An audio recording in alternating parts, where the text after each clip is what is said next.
এখন দেখেন আওয়ামী লীগ করলে যে সবাই অপরাধী ছিল এরকম না, এরকম তো বিষয় না। এদেশে আওয়ামী লীগ কি রাজনীতি করার কোনো অধিকার নাই? আমি আমার জায়গা থেকে সাধারণ মানুষ হিসেবে আমি বলবো এদেশে প্রত্যেকটা দলের রাজনীতি করার অধিকার আছে। আমার জায়গা থেকে আমি বলবো এদেশে মানুষ হিসেবে সবার বেঁচে থাকার অধিকার আছে, রাজনৈতিক দল হিসেবে সবার থাকার অধিকার আছে, সবার রাজনীতি করার অধিকার আছে। সে আওয়ামী লীগ হোক, সে বিএনপি হোক, জামাত হোক, এনসিপি হোক, কিন্তু কারো বাক স্বাধীনতা কেড়ে নেওয়ার অধিকার কারণে একটা রাজনৈতিক দল বড় হওয়ার কারণে সে চাঁদাবাজি করবে, সন্ত্রাসী করবে, আর একটা দল সে ছোট হওয়ার কারণে তাকে নির্বাচন অধিকার থেকে বা তাকে তার বাক স্বাধীনতা থেকে হনন করা হবে, আমরা এটাও চাই। শেখ হাসিনা ন্যায়কারী ছিল না অন্যায়কারী ছিল, তার 15 বছর রাজনৈতিক ব্যবস্থার ভিতরে আপনারা আমার চাইতে ভালো জানেন। তবে একটা জিনিস পেয়েছি, আমি যেহেতু একজন শ্রমিক, আমি চলমান শ্রমিক, আমি একজন ড্রাইভার, আমি বাংলাদেশের 64 জেলায় ঘুরেছি।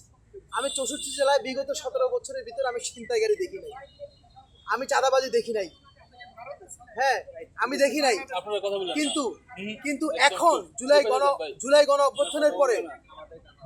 অভ্যুত্থানের পরে যে হারে চাঁদাবাজি হয়েছে, সন্ত্রাসী হয়েছে, হত্যাকাণ্ড হয়েছে, তাহলে ওই ক্ষেত্রে মানে অন্যায়কারীকে অন্যায়কারীর জায়গায় রেখে আপনি ডান পক্ষ অন্যায়কারী, বাম পক্ষ অন্যায়কারী, তাহলে আপনি দুই পক্ষের অন্যায়কারীকে বিবেচনা করে আপনি কোন পক্ষের অন্যায়কে আপনি বেশি বলবেন কম বলবেন, এখানেই প্রশ্ন।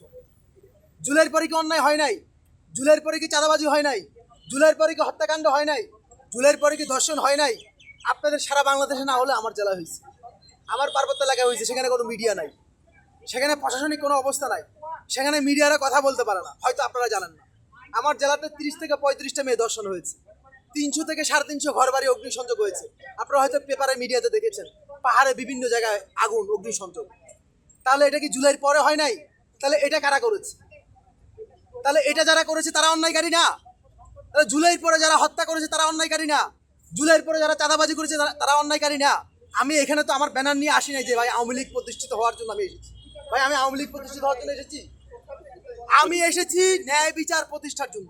আমি একজন জুলাই যোদ্ধা, বাংলাদেশের প্রত্যেকটা জেলাতে আমি জুলাই গণ অভ্যুত্থানে অংশ নিয়েছি, আমার ব্যানারগুলো দেখেন, ছবিগুলো দেখেন। আমি এসেছি ন্যায় প্রতিষ্ঠার জন্য। আজকে যে সংসদ গঠন হয়েছে, জনাব তারেক রহমান প্রধানমন্ত্রী হয়ে ওনার মন্ত্রিসভা গঠন করার জন্য উনি সংসদে এসেছে, আমি ওনার কাছে ন্যায় বিচার চাওয়ার জন্য এসেছি। আমি একজন জুলাই যোদ্ধা।